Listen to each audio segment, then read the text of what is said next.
Well, tonight you'll not only be seeing Tony as the Mexican revolutionary Paco Roman in a beautiful new 35mm print of The Mercenary, but you'll be meeting him right now, here and in person. Please welcome Tony Musante.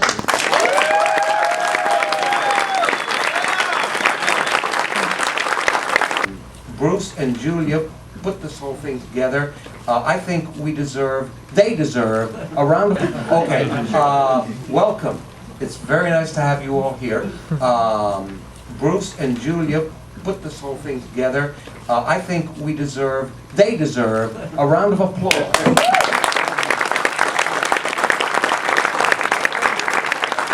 I'm not going to bore you too long, but I must tell you, when this script came to me, I wanted to be a cowboy since I was 4 or 5 years old. And this comes to me from my agent. He said, would you like to do an Italian Western?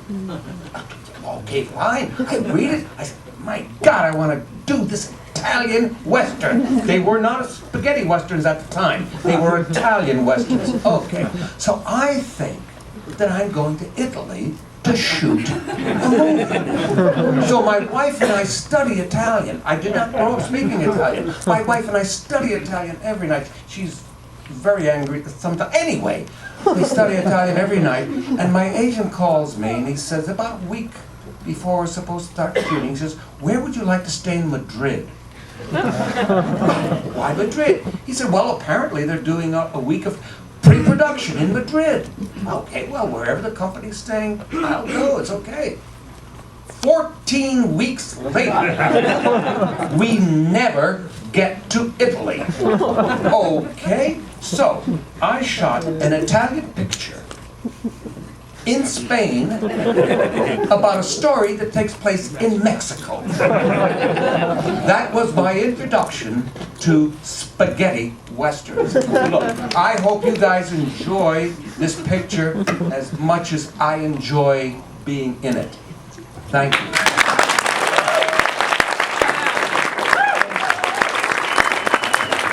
I want to bring up Julia with the Q&A.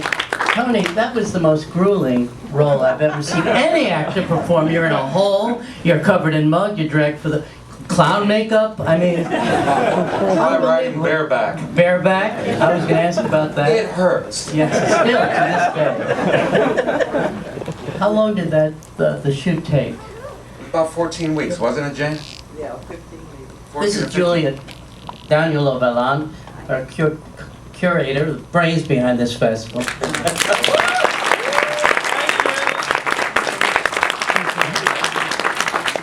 4 weeks? 14 weeks. Thank 14 God, weeks, yes. yeah. And did you get along with Corbucci? Very well. I'm sorry he's not with us. I mean, he's up there somewhere. But he was a delightful man. And I think you could tell from all the little things that happen in the film, he had a wonderful sense of humor and wit. And he does knock off a lot of people. There's no question about that. I mean, more people get killed than were in the entire regular army, I'm sure. But that was something, Sergio he had a wonderful,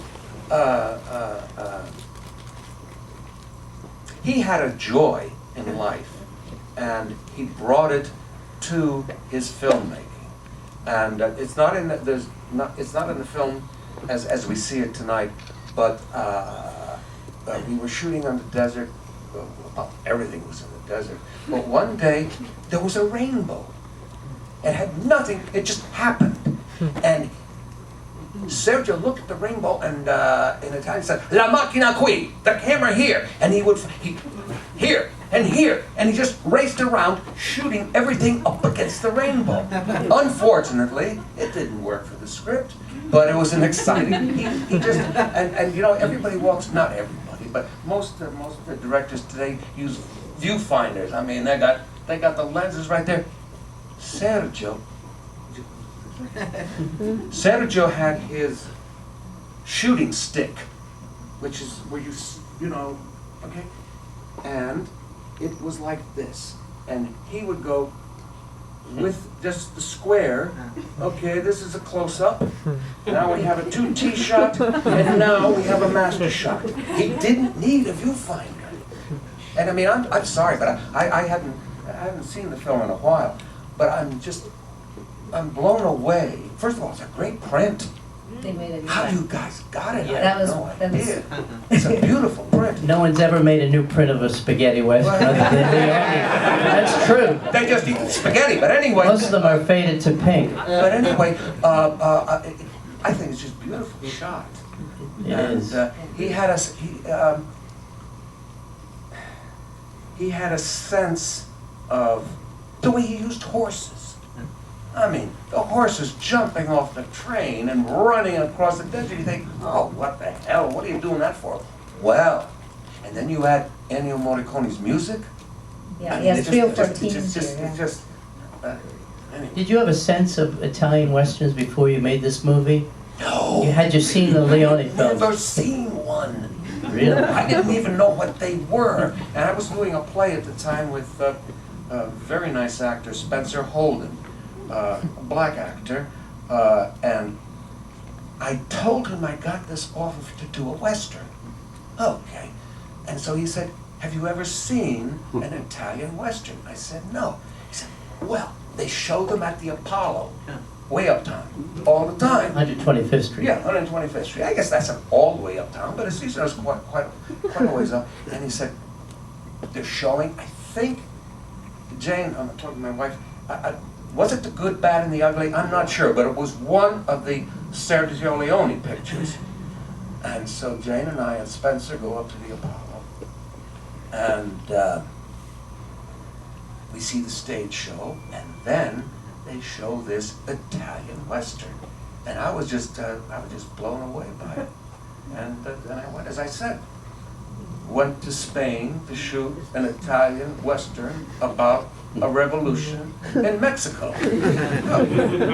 Tony, there is so much to Paco, to the character. Is this joy of the revolution? He has this big smile. How did you figure him out? Oh God, I have no The idea. boots, you know, that he can get the I don't know.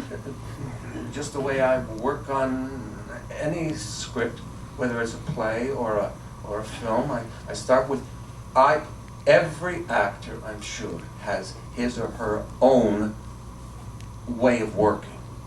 But I learned from a fellow I worked with in Shakespeare Repertory, and he said he always began by taking a huge legal pad and going through the script and asking questions. So I thought that's very interesting. I've graduated to notebooks instead of legal pads. But anyway, I just start by asking questions about the character, about the play or the film, and eventually things come together. Funny thing about this, though, is I had shot, I would guess maybe a half a dozen features and a few television films before this. Here in this country, where we shoot in direct sound. Okay. So, this was back in the days when the Italians didn't shoot in direct sound, but I didn't know that. So we're on the set the first day, and it's not just Corbucci and Franco and I and so forth, but there's a gathering of people watching us shoot. Okay, so Sergio says, action, and we start, and people are talking. They're just talking, like we're talking. And my wife turns around and goes, shh, shh, shh. What did we know? They're not doing direct sound. So it doesn't matter. People talk, airplanes fly, it doesn't matter at all. It doesn't matter at all. So were the other actors speaking Italian? And was that disconcerting if they were? No. Were they sipping? Everybody spoke in English. Some well, some not so well. You have to tell the story about when you saw the print. Oh yeah, Okay, I go was ahead, a little you tell that concerned story. about this because it took a long time to get this print made. And I wanted to make sure it was in English because the company was not going to pay for subtitling in Italian print. So I checked the print one morning. I said, just to make sure it was in English, and Franco Nero's narration comes on. I go, shit, it's in Italian. And then I realized he just had a very thick accent. Franco has a thick accent. Had a thick accent. He actually speaks. Well, he's been married to Vanessa Redgrave. That would Yes. Yes. By the way, your dubbing is impeccable. I noticed It's that not on the bad. close-ups. No, it's That's- perfect. yeah. It was perfect. I had never done it before. It was I great. didn't realize I was going to have to reshoot the picture, which is fun. It really is. I don't like doing it. I believe in direct. I believe in direct sound. However, if one is doing a play, one gets to do it every night. You get to do it again and again and again, and I find that quite exciting. You do a film, and it's over. But if you have to voice yourself afterwards, you get to do the film again. So that aspect is fun. I still prefer direct sound. I mean, I'm sorry, I just think direct sound is These the way films to wouldn't go. be the same without the dubbing, would they? Let's take some questions from the audience, right over here. Okay. It's interesting that you say this, Mr. Musante, because I think Clint Eastwood, when he was interviewed about the dollar films, he said that when he was making them originally in Spain, somebody advised him, you better write notes about your dialogue because this is not in complete sound. We don't record it. Then yet months later, when we record for the English language version, you better have your notes. Did you went through that same process? Absolutely, absolutely, absolutely. Because as good as, even with a good, it's called a guide track. Mm-hmm. Even with a good guide track, a lot of it is missing. So, I don't know why I thought of this, but after we shot every scene, I made sure that in my script I had marked down what I actually said in the take, as opposed to, I mean, sometimes you go off script, in improvising, and so I would always write it down, and I discovered it was a good thing to do. Yeah, I discovered it was a very good thing to do. In fact, when I came,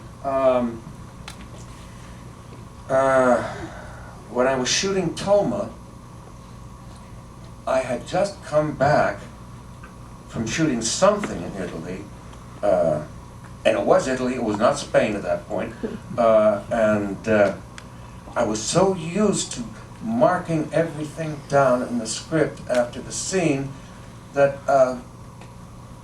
I forgot I was shooting direct sound. So I kept going to my script to see, did I say that? I didn't have to worry about it.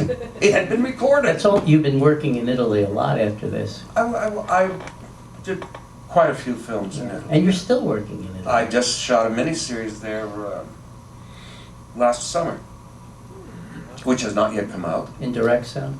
In direct sound, and this time in Italian. Not only that, but in Napolitano, which is not Italian. Let me tell you, it's not Italian. We know. We showed John Turturro's movie here. Okay, if you have a question, wait for the mic. Great, you have it.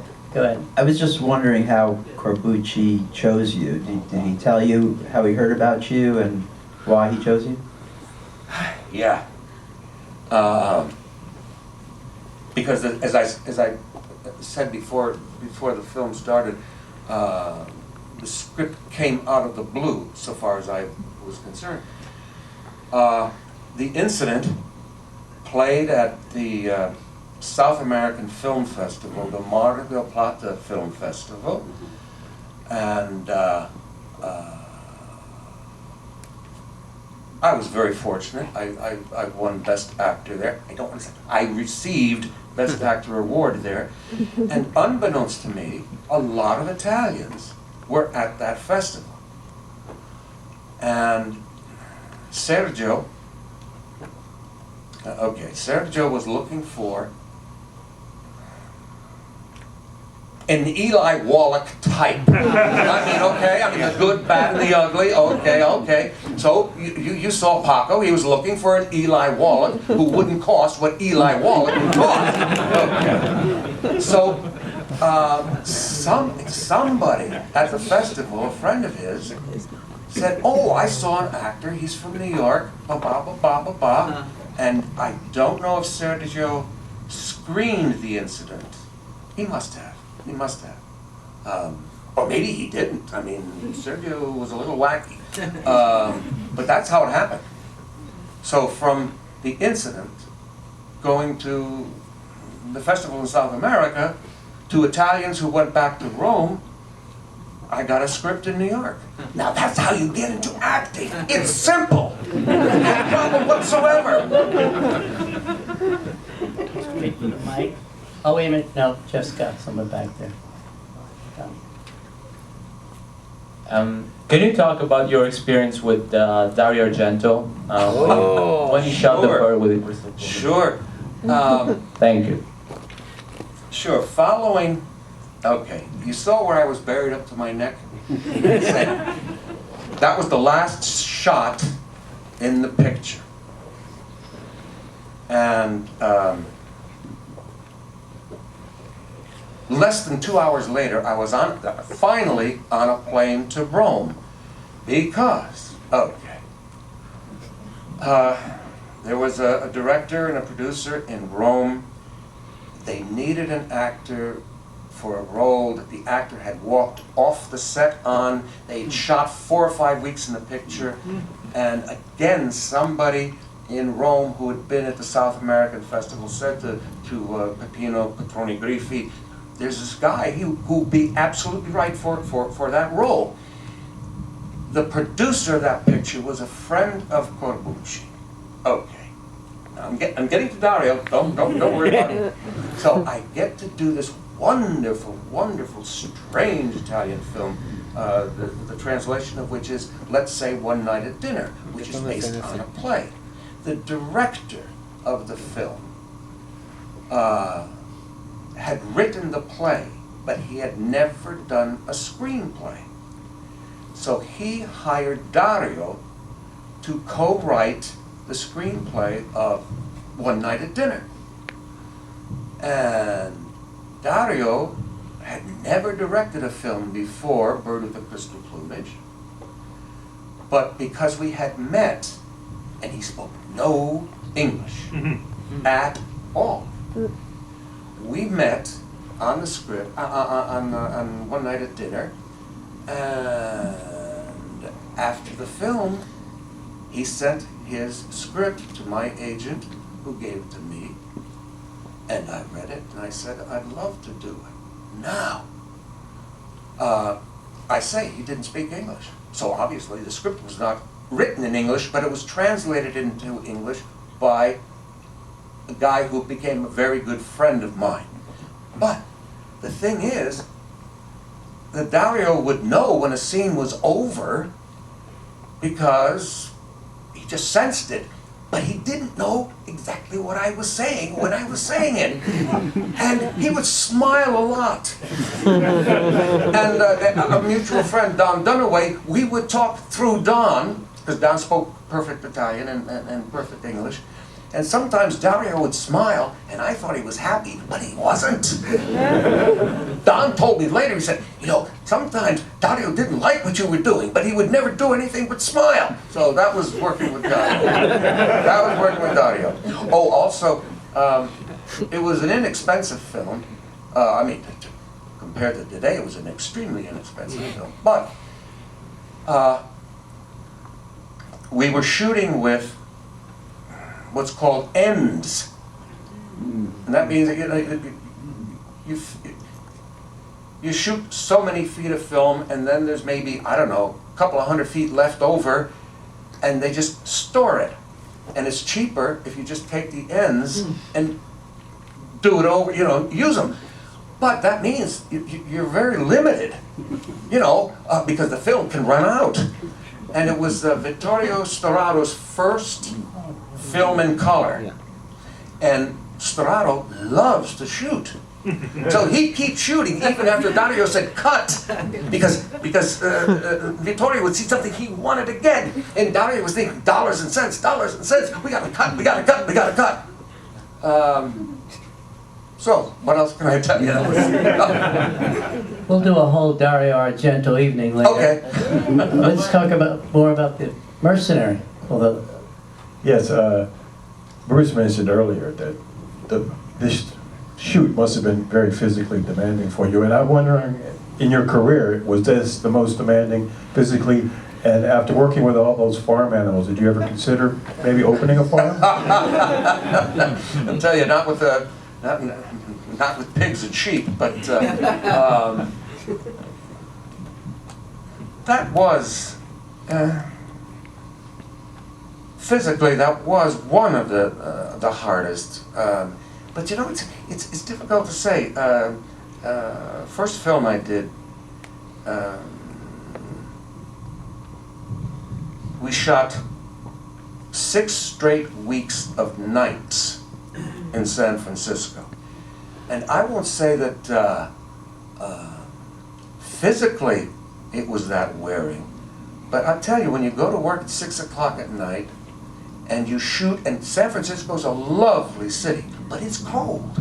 It's never warm, it's never too cold, but by the third or fourth week, when you haven't slept at night and you slept in the day, that was kind of wearing. In fact, I discovered we would finish shooting around 4 or 5 in the morning,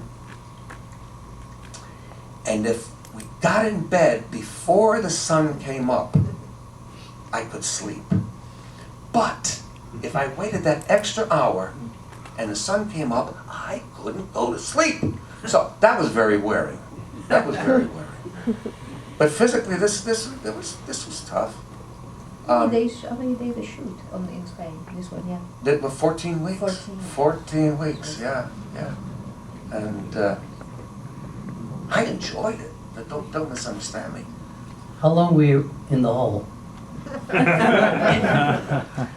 All day. Because what's it? John Philip Law is also in a hole. That must. Yeah, it was a trademark There of was a- spaghetti yes, western. spaghetti Yeah, western. they end up in the hole a lot. A whole day in the Spanish sun. That must have been uncomfortable. There's a lot of, you know, if you see 6 or 7 of these films in a row, you'll notice And they will. similarities. You'll notice similarities. I mean, I We've thought, already in 2 days have noticed a lot. for instance, I thought the scene in the bull ring where Jack Palance and I, I have a Jack Palance story. But anyway, I thought, wow, this is dynamite. That's a really great stuff. I've seen Sergio shoot that scene in so many of his pictures, just different people and different bull rings, but it's the same scene. But damn it, I liked it. Anyway, Jack, the picture I was talking about that we shot in San Francisco, you've heard this story, I think. Okay. I think All the people they haven't heard it. Okay, No. all right. We did a photo shoot together, and we talked a lot during that photo shoot. Anyway, the first film I did was with Jack Palance, Linda Lone, Anne Margaret, Van Heflin, John Chandler. Anyway, Jack was an idol of mine.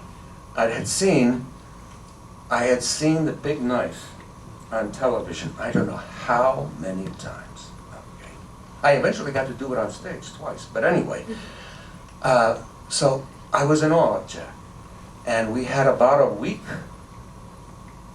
of rehearsals on this particular picture. And I couldn't tell him how much I admired him. And then one night in San Francisco, we're standing, it was about 2 or 3 in the morning, and he was very tall. And I don't know, I looked up and I said, Jack, I really loved you in The Big Knife. And he looked down at me and said, well, thank you. And it was so simple. I mean, it took me 3 weeks to okay, now, 5 years later, we're doing The Mercenary. And I know Jack is in the picture. I haven't seen Jack since the first picture. And I'm thinking, will he remember me? I mean, really remember me, you know, okay? So we're on location, and I have to tell you this first. My wife's name is Jane, okay? So Jack comes out for lunch on the set, and I go up and I shake hands with Jack, and he said, "How's Jane?" I mean, that just blew me away. How is He Jane, by probably, the way? he probably didn't remember me, but he remembered Jane. Okay, all right, let's not get into that. Okay, sorry about that. Sorry about that.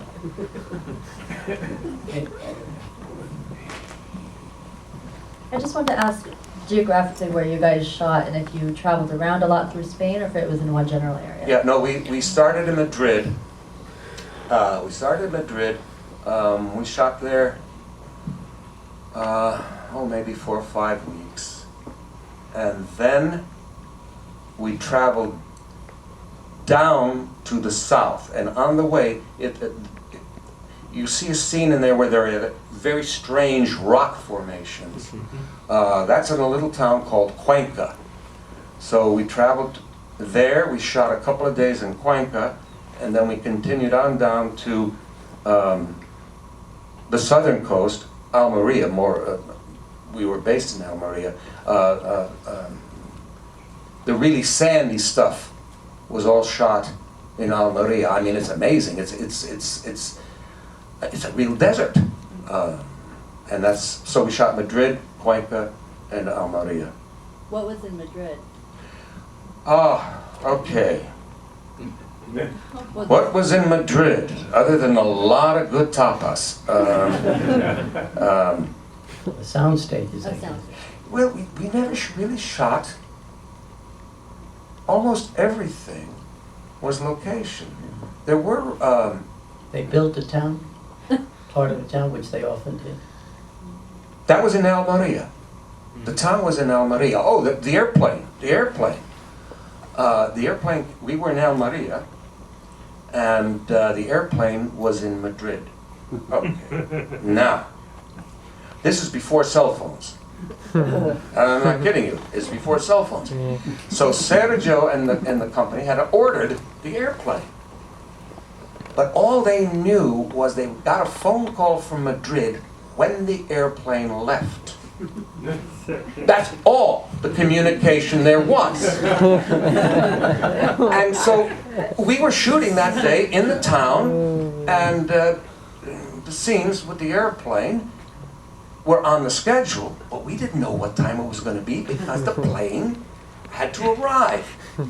And sure enough, I don't know, sometime around 11 or 12, the airplane arrived. But they have no communication. Okay? So how does the airplane know what to do? The entire company holding hands. I am not kidding you. Make a big line, and the head of the line has a flag, which means you go in this direction. So the plane would go in that direction, the camera would follow it, and then Sergio would say, "Okay, everybody, over this way." Okay, and we'd switch around, and I go that way, and then he'd switch around and go over this way. And I said, "What's going to happen?" He says, "Well, when he runs low on fuel, he's just going to leave." And he did. That was it. I kid you not. There's a shot of Franco in the distance coming. Did they phone him in too? You know that shot of him in the back? Okay, that had no. By the way, you're wearing a piece of jewelry that has some It was significance in the here. film. Well, show It was in them. the film. This is That's the... That's the necklace? Yeah, that's the necklace. That's the necklace. That's the necklace. We're auctioning this off after. Any other questions back there? Do you mind talking a bit about the reception that the Mercenary got when it was released, and also maybe like your ultimate takeaway after the final product? And where did you see it originally? In Italian? I must have seen it originally here in the dubbing studio. Yeah. is when I first saw it. I have seen it in Italian.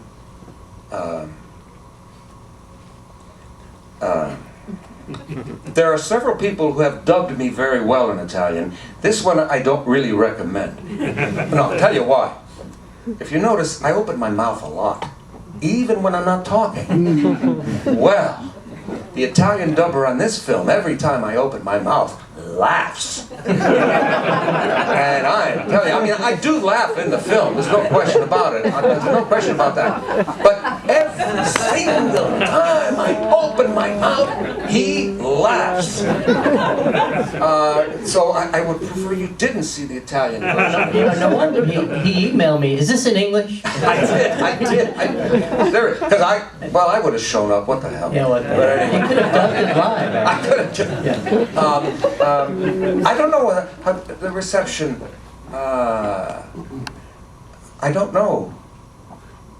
It got some good reviews. People who like It spaghetti was well westerns. reviewed in Italy. Yeah, Yeah, we yeah, liked it. yeah. Do you know where it opened here in New York? Well, Jane, do you know where it opened? The Victory. At The Victory. Okay. In the Pacific East, 59th Street. Oh, okay. That's right. Okay. Okay. Oh, But day and anyway. day, yeah. A story about dubbing, though. When I did the incident, okay, and that's what led to this, but I saw the incident in Italian, in Rome, and I think it was when we were shooting Bird with a Crystal Plumage, but I'm not sure. But I went to see the film, and the fellow who dubbed me sounded so much like me. I thought I spoke Italian. I am not kidding you. I mean, it's phenomenal. His name is Robbie Tedesco. I don't know if he ever dubbed me in anything else. I think he did maybe one or two, but I always requested him back when I was shooting in English. But he was so, I mean, it was phenomenal.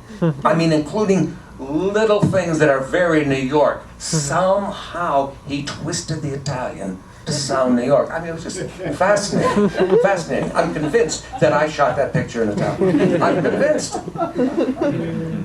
Of course, you had to do a Spanish accent on top of everything.